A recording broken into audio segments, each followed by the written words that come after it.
Quan estem aquí al Centre de Fauna hi ha moltes tasques a fer, també em sento molt realitzada podent ajudar tot el que puc, tant sigui com a rehabilitació, a recuperació, a clínica. El que més m'està agradant d'aquí de Vallcalent és la gran varietat d'animals que al final arriben a ingressar aquí, perquè tenim una biodiversitat supergran a Lleida, encara que no ho sembli. Depèn del dia, depèn de la feina que hi hagi la gent voluntària o de pràctiques, ens repartim una mica. Hi ha gent que puja a infermeria i ajuda més al veterinari, o gent que se'n va a fer recuperació i llavors quan vas a fer recuperació bàsicament prepares l'alimentació, reparteixes l'alimentació a cada instal·lació que hi hagi plena i després sobretot netejar també que tots els animals estiguin còmodes.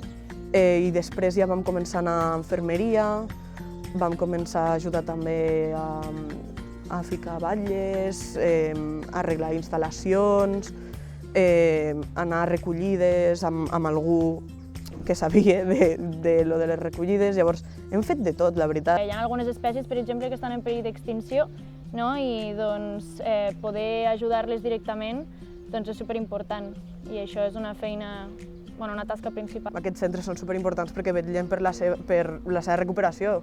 I per la salut pública, al final, també. També. I també fan una tasca d'educació ambiental molt important a la població, al final. També reben visites i això jo crec que és superclau a l'hora de transmetre a la població la importància de les espècies.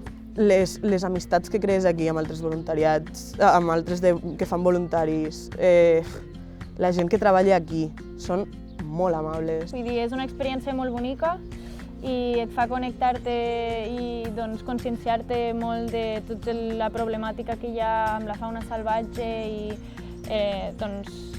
la problemàtica que tenim com a humans, tot el mal que els hi fem sense adonar-nos, i estar a primera línia realment és impactant i et fa veure realment i pot fer que canvi la mentalitat de la gent.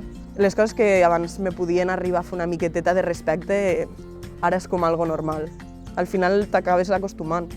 Si ve algun ingressant ràpid i això i necessiten alguna cosa, és que no t'ho penses dues vegades. Veus en primera mà el que passa, però també veus com professionals ajuden a que lo malament que pot arribar aquí un animal, després el puguis alliberar i que torno a estar en llibertat, sigui part de la fauna salvatge i això també veus molt mal, però també fas molt bé. Ella és biòloga, jo sóc fotògrafa, o sigui, no hi ha quasi res a veure, però sí que tenim alguna cosa en comú, que és l'amor per la biodiversitat i els animals. Crec que és una experiència que s'ha de viure.